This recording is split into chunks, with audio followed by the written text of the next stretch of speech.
Hi everybody, my name is Grace Bubeck, and today I'm with Pema Deane from California. Hi Pema. Hi, Grace. And this is an interview in the series Seekers Finders, which is about ordinary people's spiritual journey and how it's unfolded for them. So yeah, Pema and I met a long time ago in Montreal, but that was before either one of us was actually really had come to the non-dual teachings. And so when we reconnected, it was very different because then we connected from that, with that common understanding and devotion. So it's lovely to have this interview with you, Pema. Oh, for me too. Yeah. Yes. So as per usual, I thought we start with this, with you just sharing with us how you've come to this understanding that you have now. You Right. know, how that got all started. Yes, yes. Um, the beginnings of my journey started in my early 30s. I just remember that there was an emptiness. Even though life looked okay, I had a good husband. I had two wonderful daughters. I had good work, but there was just something missing, and that's where the search started. And I remember actually going to different churches because I was very innocent at the time. I knew nothing about spirituality, so I remember visiting different churches, but they all reminded me so much of my childhood. There wasn't anything there. I grew up a very strong Catholicism in Ireland. And in my teens, I knew that it just wasn't working for me. So the search had begun, and then, everything just comes together. I started having a lot of anxiety going into the classroom as a teacher. And I remember one day needing a glass of sherry to give me the wherewithal to kind of just face the day. I knew I was on very shaky ground. And I remember getting down on my knees. It was one of those moments that you read about, down on my knees. I didn't know if there was a God, but it was such a sincere prayer. It was a, dear God, if you're out there, please help me.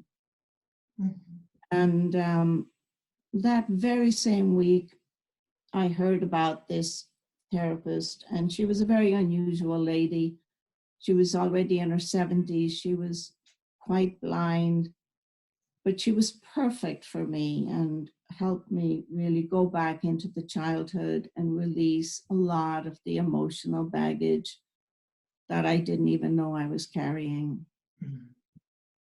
And from there, then it went on, excuse me, into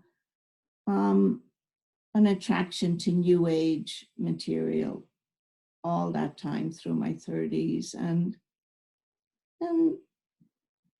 that was good. It was new. There was a new bred confidence in my being.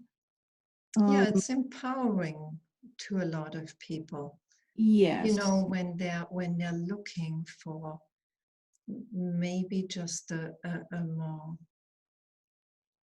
more empowered way of living. And that's exactly what it gave me, because my self-worth as a, you know, young person had not been very, very good. So it was perfect for that time. And then I remember at the age of 40, one of those other pivotal scenes, I'm driving and I notice that my mind is comparing myself to this very well-known seminar leader, because by that time I was giving workshops and seminars in that New Age teaching. Mm-hmm. You create your own reality, etc. Mm-hmm. And I was just brought up short. You know, a moment of grace, I saw something. I saw the mind would never be satisfied, no matter what I did. It would never be enough. And I just prior to that, I had heard about the teachings called A Course in Miracles. And I knew that they were another step for me, that they were about true spirituality. And that moment, there was a choice made. I want the peace of God. Mm-hmm. Want the peace of God. And I drove right to a New Age bookstore and I got a copy of the course. And that was quite a turning point. Mm-hmm. Yeah. And then there was a huge wearing down. Because So, just out of interest, did you just read the book, or did you do the actual course for yourself? Did you join a group? all of that, Mm-hmm. yeah. Doing the lessons myself daily, reading the text. It's not an easy text to read. It's very dense, isn't it? Yeah. I never got through it myself, but I knew that it was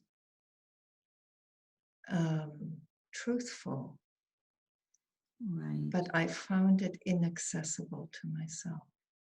Right. It wasn't. Yeah. Yeah. And I went to course groups. Mm-hmm. Helped a lot in understanding the principles, what Jesus was saying. Yes. Yeah.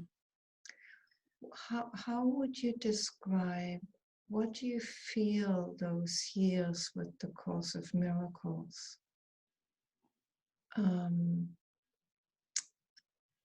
What did that, how did that transform you? What did that give you? Because it can be very mental. You know, a lot of people approach it and it's a very mental thing. And ultimately, it's got to be more than that. It's got to be way deeper than that. Right. I agree with you completely. It was quite mental for me at the beginning. Mm-hmm. But, you know, just taking in these amazing new truths that this world is not real, that this is a dream, that we made this up, that we can never find happiness in this because it's built on separation. Mm-hmm. So, you know, little by little, these ideas, they're seeping in. Mm-hmm. And though it was very mental, in a certain way, it was very mental. But also at the same time, in my life, my husband had gotten brain cancer and was sick for a long, long time, and then passed away. So there was a huge wearing down that was happening, that was going along with the embracing of the teaching. So everything was working together. Mm-hmm. It just does for each of us. Mm-hmm. It does. Yeah, it does indeed. How blessed we are that we're not in charge. Yeah. Yeah. Yeah. Yeah, life can be such an amazing teacher if we're willing you know, if we're willing to surrender to that. And we're forced to most of the time. Yeah. Yeah. Well, we always have a choice, you know, either we say yes or we battle with things and we suffer and we, you know, try to control, and it's not working, of course. And so Right. it's like this ongoing, to me, it's like an ongoing invitation. Yes. And we To battle, embrace. but gosh, if we're sincere aspirants, we're gonna give way eventually. Yes. Yeah. Yes. Yeah. Yeah.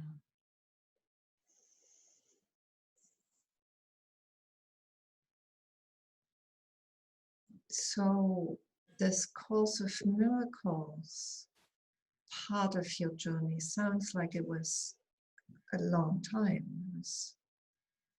Was it decades? Was it? Well, that was like maybe about 5 years. I was a pretty Oh, serious okay. student in my 40s. Mm-hmm. And then the next stage came along where I heard about Gangaji. And over the next period of a good number of years, I did a lot of retreats, Gangaji, Adyashanti. I loved Byron Katie. I did the work religiously. And then I finally ended up with Davidji. Mm-hmm. And that was my resting point at that time. Something. So when you say resting point, does that mean you feel he is your teacher, or? Yes, definitely felt there was no need any longer to go to other teachers. Yeah. And I did fight a little bit with, it's amazing how how we love to delay our journey, you know, like I did know Davidji and had tried different satsangs, but just wasn't ready. You know, there's something in the soul, there's a readiness or there isn't. And it took another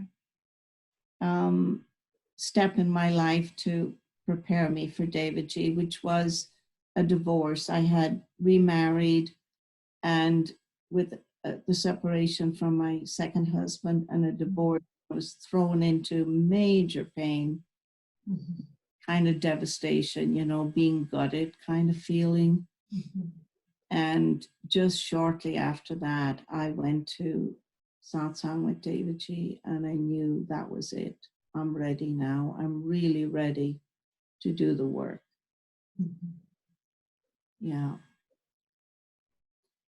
And so when you say ready to do the work, what did that mean at that moment for you? it meant to really, even though I had done a lot of inner processing, there was so much further to go, so much excavation, and Davidji was the perfect teacher for me at the time because he had such an understanding of ego dynamics and what work needs to happen, like that going back, like understanding that if you're triggered by something in present day, it does not start in present day. It has had its roots in childhood. It's always a replay. You know, there was this great wisdom coming in that made it more accessible and easier to work with what was coming up for me, like the pain over the loss of the marriage. Easier to work with than what? at that point therapy or with the Course of Miracles? Or That's a good question. I think I don't know easier than exactly, but the wisdom that he brought and the understanding of the character and how the mental construct and how the character and how all the conditioning has come into place. His great understanding of that made it easier to do deeper work. mm-hmm.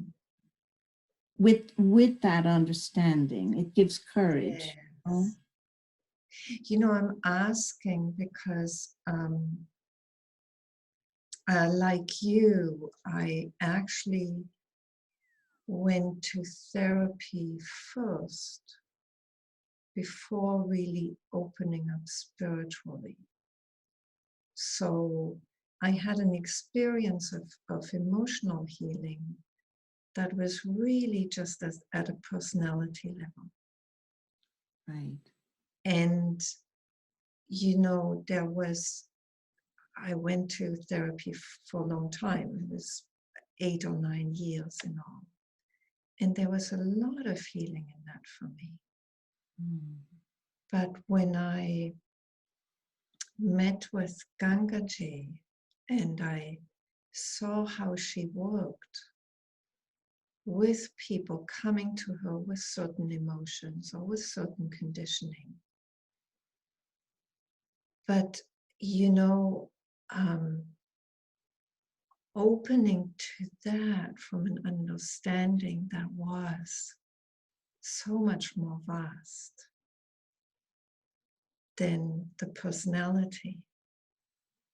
You know, this for me opened up a whole new level of actually also healing. Also, you know, spiritual growth, but emotional healing also. Absolutely. Because I wasn't taking it personally anymore. Right. And I had before because I didn't know any better. Right. And when that perspective of a reality that's larger than our personality, when that informs the emotional, you know, unearthing and work that needs to be done, it does get easier, doesn't it? And more powerful also. Yes. Is that, The would you say greater, that's your experience too? absolutely. The greater the sense of presence, the greater the sense of space, the less fear there is to let in the emotional, the energetics. There's a much bigger holding space. You know you're not that energy. You know you're not that emotional persona. Mm-hmm. So, I mean, I'm not saying you know it all the time. I do not know it all the time. But there's enough knowing that it comes into play when it's needed in those situations. Yes, yes. Yeah. And when that space is held by somebody who is in that knowing also, it makes it so much more powerful, doesn't it? Right. Right. Yeah. And the deep silence, the transmission that was coming through David G. So beautiful to just sit in silence, to receive the words, to what I often say is, oh, I just got zonked out when he speaks, you know. Mm-hmm. You know, I'm just sent into some space and it's very beautiful. So that there's a lot of deepening happening in that process. Like we're coming to know who we really are deeper and deeper through the structure of satsang with a good teacher. Yeah. And plus for me, just one maybe last piece about being with David G was I grew up with a lot of male authority. My dad was a policeman. The structure of the village, you know, the priests and all of that, like were the elevation that happened. And so that was one aspect of it was important for me to be with David G, to be with a male teacher so I could work through these very old, deep pieces. So there was a lot of projection onto him. And that's, you know, that's the grace of having a good teacher, someone who's removed, someone, well, that's a funny word to use because he's not removed, but he's removed from your projections, you know, like he doesn't take them seriously and knows they mean nothing, but that you've got to, you know, go through it. So the fact that, as he often, you know, would say himself, that he likes working with small gatherings because there is room for the personal relationship so that a lot of this work can get played out. So you're really lucky that you have this context with your teacher that allows for very personal relationship with him. Because a lot of people, you know, like when you're with Gangaji or Adyashanti or, you know, some of the more well-known teachers, there isn't that personal relationship.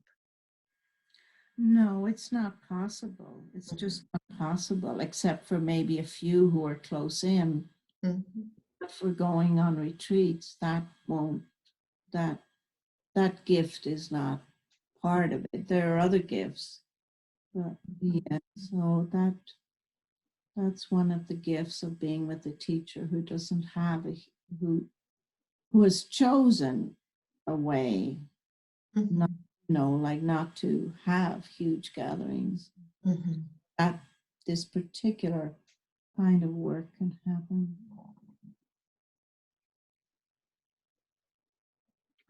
So I wonder, Pema, where your illness comes in, because I'm also very aware that you got ill with cancer and, you know, you spent a year in hospice. Right. And, you know, hospices are usually, you don't come out alive out of hospices, but you did. Yes. Yeah. And death must have been very present to you during that time. Yeah. Yeah. Sickness has been a huge classroom. And now where I sit today, I can safely say a huge gift. I can look back more and, you know, and I can see the grace of the work that has happened through it. And yeah, I mean, definitely coming up close to dying. I'm just trying to think right now, like, let's say one of the pieces was more disidentification with the body as who I am. You start entertaining the idea, oh my goodness, I'm leaving this body. What does that mean? Who am I? It's more visceral. It just comes in more deeply that I am spirit. I am spirit and I'm not going anywhere in truth. This body is a coat, a costume. We put it aside. So that definitely goes in more deeply. I got to see in that strange way, that dichotomy, like of being attracted to death as a way out of being in the burden of this body, in a compromised, debilitated body.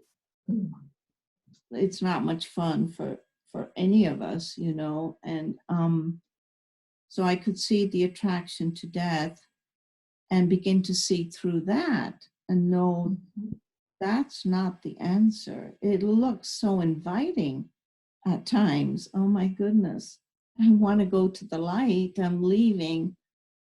Wow, you know, but it's not the answer.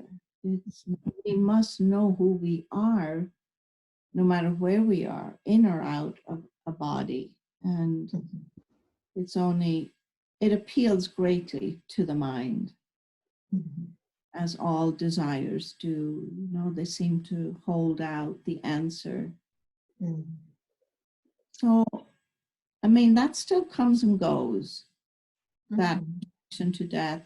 And I keep seeing through it more and more.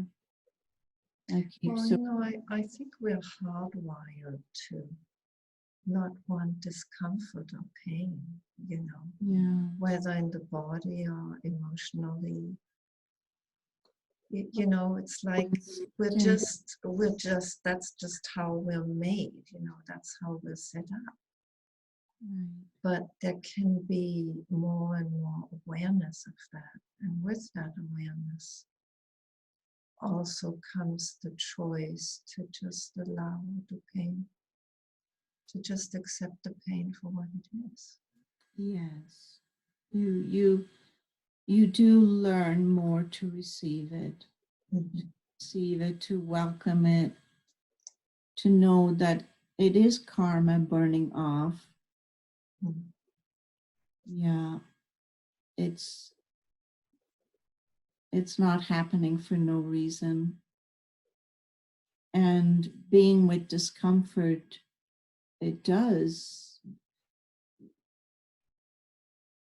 it's that vulnerability and that fragility that you get to touch when you're in a compromised body. And, you know, that's like the root of the ego, like sitting underneath all these brave personas and masks.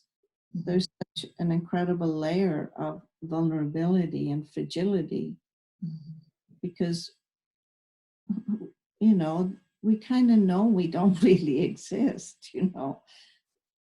It's, yeah, there's nothing solid there, but we do, I believe, each of us in our own way needs to touch that vulnerability.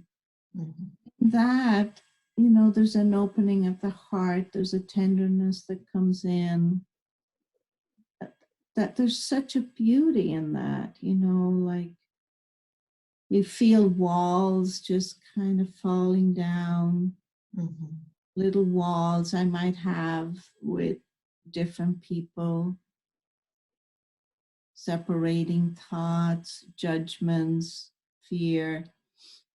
And through that process of being with a lot of vulnerability, the heart just opens more, and that's a very beautiful time. And I think it continues for all of us in different ways. Be physical pain, you know, it's emotional pain. Yeah, I feel what grows too is just an appreciation of life, you know, in all its vulnerability and all its beauty, you know, that is so vulnerable, that is so ephemeral in a way, you know. It's here today and gone tomorrow. There's a poignancy about the human play, the human condition. Yeah.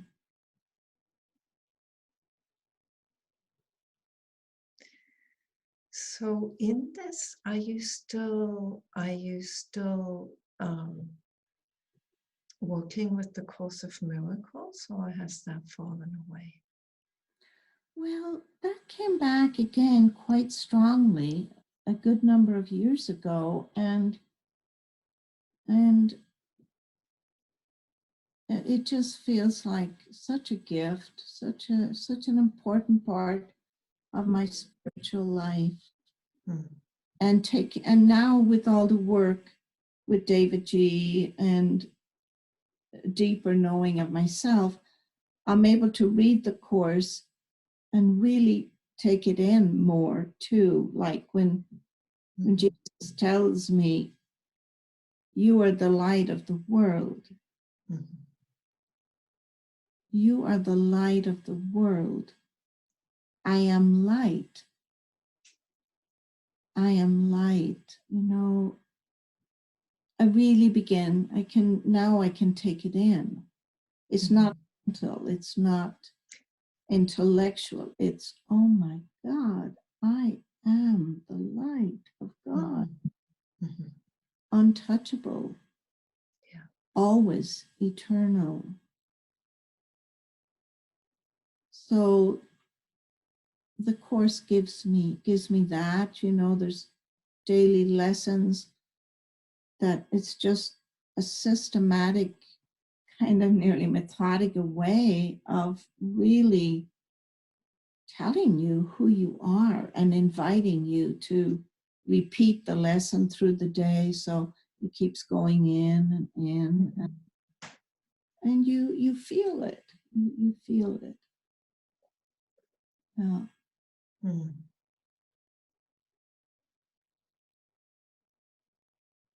Yeah.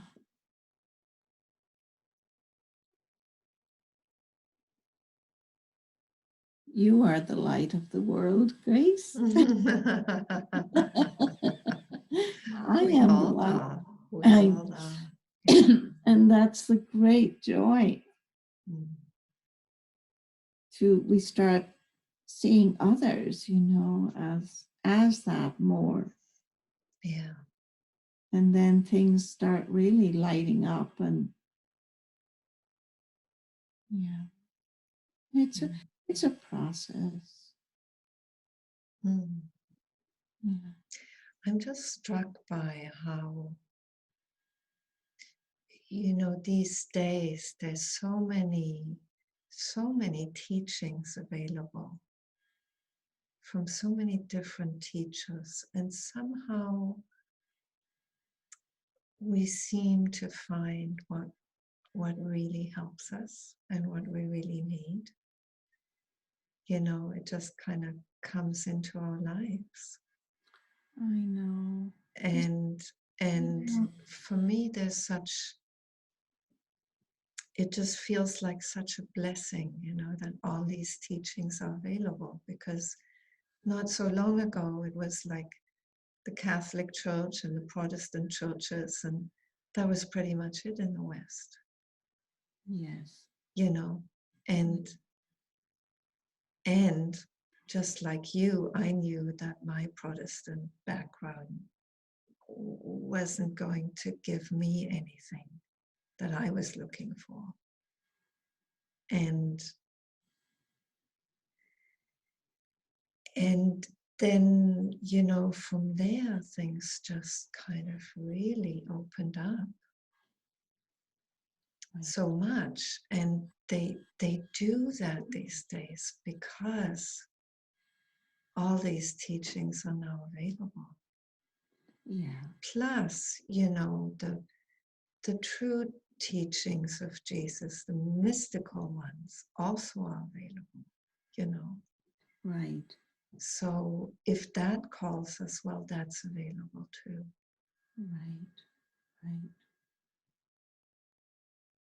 And we're so well guided. Like, we can't always feel it, I think, when we're younger in the journey.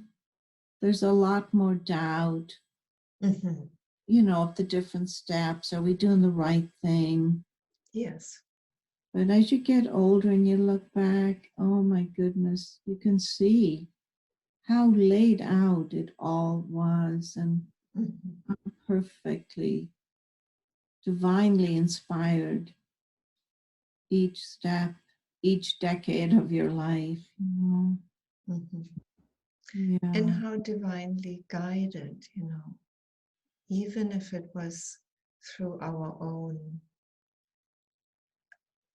you know, resonance with this, but not with that, or, you know, I need to see this teacher, you know, or read this book, or, you know, there's such guidance in all of this. Right. That's all we've got is those feelings, you know? Yeah. Yeah. Oh, this excites me. That doesn't. Just Mm-hmm. learning to trust that no matter what your friend is doing who seems so evolved or something, Yeah. you know, we each have our own way. So, Mm-hmm. yeah.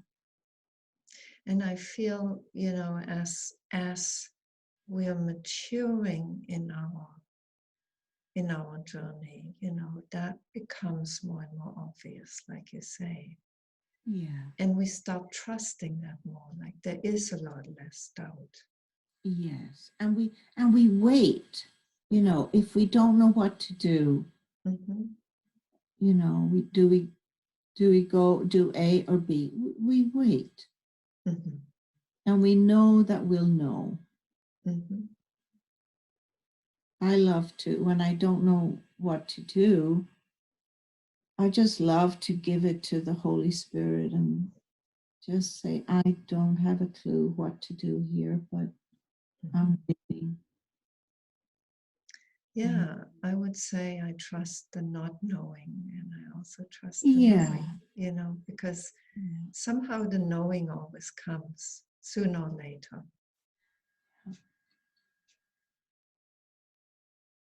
And even if it's only just of a small next step that needs to be taken, you know.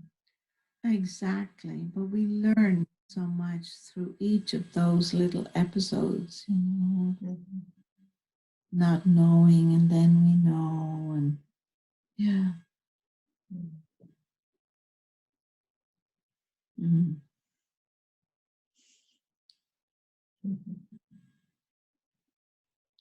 So, Pema, what would you, I mean, if you had something to really share with people that you felt you really needed to share with them about your journey and what you've learned, what would that be? Oh.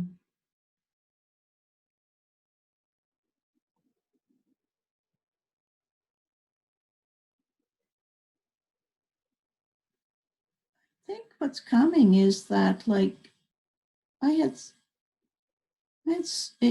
appeared that I had so much unworthiness, like that there was a life filled with unworthiness and always seeking to feel better about this person, you know? And so,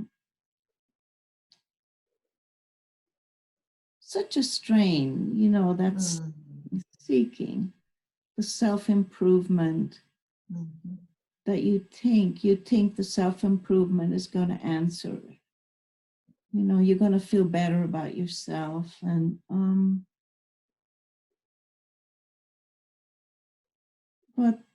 but it's not, you know, it's so not about any of that. And the unworthiness is just an ego defense. It means nothing. Like, you think like it's so easy to believe that you're the worst in the world or something, or you're the biggest failure, but it's just an ego tactic. It's just a big ego defense, and it means absolutely nothing. It means nothing. What it looks like means nothing. So it's just the incredible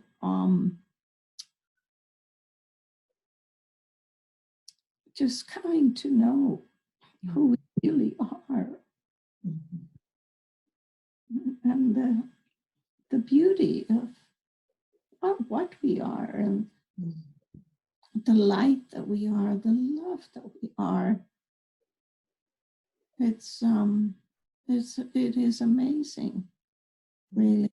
You know, just when you, like so many of us, we grow up thinking we're this character, this limited thing, you know, and then just the incredible grace of opening to begin to see, oh my God, we are the children of God, like God is our Father. And we are unlimited in that light, in that absolute nature. No pain, no hurt, no suffering, no physical pain. Thank you, God.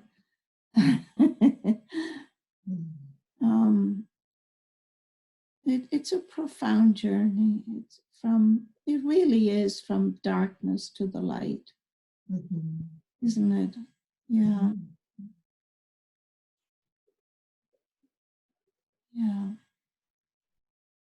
And it's worth every scrap of effort and strain and doubt and everything we have to meet. Everything we believe is real.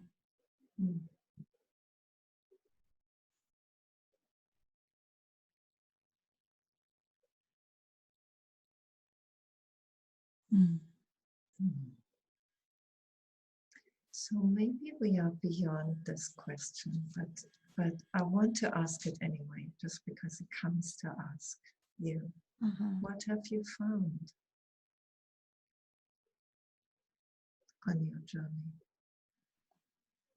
Well, what I've been saying just now, the truth of who I am.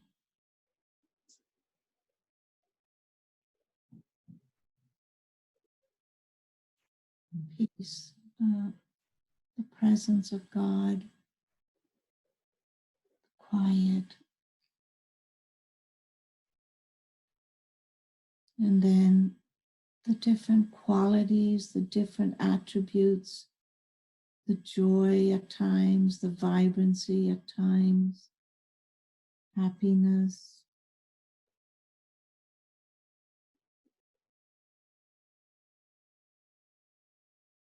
And I wouldn't be, you know, I know this to be true. And daily life is still not a walk in the park as such, you know. Can you say a little bit like more even about that? Last night, I remember lying in bed, there was a lot of energy in the body, you know, all this about the coronavirus and just challenge with people I had been talking to. And so there's just a lot of energetics in the body. And I could not access the grace or the space and it's uncomfortable, but there is grace because it's your name, sweetie. There's grace around it. But there is a grace still that, like, even though there was discomfort, I know the discomfort is not the reality. I know who I am. So even though I can't find or access the space in the moment, there's still some kind of resting that can happen that just doesn't take all of this so seriously, like I would have done a few years ago or something, you know, like I'm not getting it, or, you know, all these things we do. Just resting, knowing it's gonna pass. It's gonna pass. Yeah.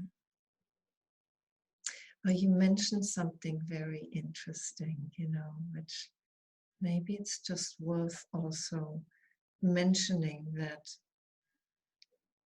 you know, that too is a kind of maturing that happens, because at the beginning, when we discover who we are and we lose it, you know, we think we lost it. And there's great suffering with that, and great doubt can arise with that until we find it again, you know. Yes. And then there's this, I've found it, I've lost it, I've found it, I've lost it. And there's so much self-doubt in that arises at that stage, you know. And what you're speaking to is that even if the experience seems like I've lost my peace and my, you know, my sense of who I am, I know that I haven't lost it. And that knowing is somehow no longer shakable by doubt. And so, you know, it's like it kind of provides a resting point that's much deeper than just a mental knowing. Because it isn't a mental knowing. No, no longer. It's not. No. Yeah. No. So it's like, you know, we kind of come to rest in that, even when it seems like we're just kind of lost in the, you know, the personal stuff that's happening. But we're not really lost anymore. No. And we each and every one of us have to go through that whole process of, you know, thinking, you know, what enlightenment means, that you're going to be feeling wonderful in every moment, and the body is going to be perfect, you're perfect, everything's perfect. It's not like that at all, but we are perfect. We are perfect. Yeah. I feel that's one of the ways in which New Age teachings have been quite pernicious. Because there is a sense in which, you know, if physically there's an illness or something, then, you know, it's our fault because we're not totally kind of, you know, we haven't done the work yet, or, you know, we're not kind of clear enough about our intentions or our, you know, energy or thought. And really, that may not be the point at all. It may be that this, whatever is happening, it plays itself out because that's part of our conditioning that's still playing out, you know? Right, it's part of our karma that's playing out. Right, and I don't think we can really know. We can't, you know, we just don't have access to the breadth and the depth of understanding of why we're in a sick body at this particular moment in time. Yes. We know it's working us for sure. Yeah. You know, somehow my understanding, I went through cancer twice. And, you know, I was around people who had cancer and for a while. And I really saw that the gift of cancer for a lot of people was actually the wearing down of the personality. Yes. Because it just is what it is. And somehow, you know, it's bigger than the personality and it wears it down. Exactly. And some of the wearing down is actually through chemo, you know, because it just doesn't, people lose the strength of their personality with chemo, you know. Yes. The force of it. Yeah. The ego doesn't have its normal sense of control. Yes. It's being worn down, and the discomfort of chemo, and the vulnerability again, the fragility. Yeah. the sense of frailty. Yeah, all of that. Yeah. So that's why, like you, I would say cancer was a blessing in my life. I'm sure. Yeah. I'm sure. Yeah. We're not the same after. Yeah. No. And it can be that with any long-term illness or conditioning that's there in the body, because it Yes. has that ability to really, to really wear down the controlling and just the usual ego stuff that's happening, personality playing out. It purifies. Mm-hmm. It just purifies. It purifies the mind. Yeah. And that is so beautiful. Like, I've had so many moments of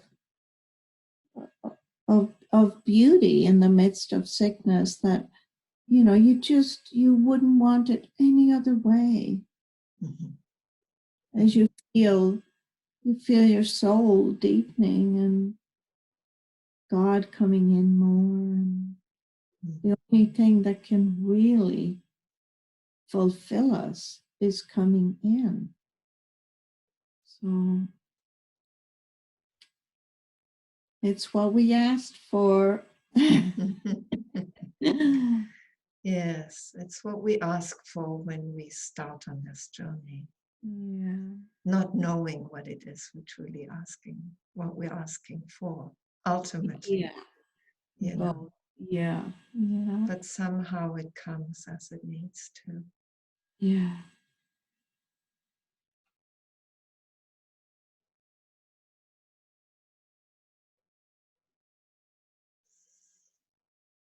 Well, Pema, this feels like a good place to end on, unless there's something else you feel, like you want to share.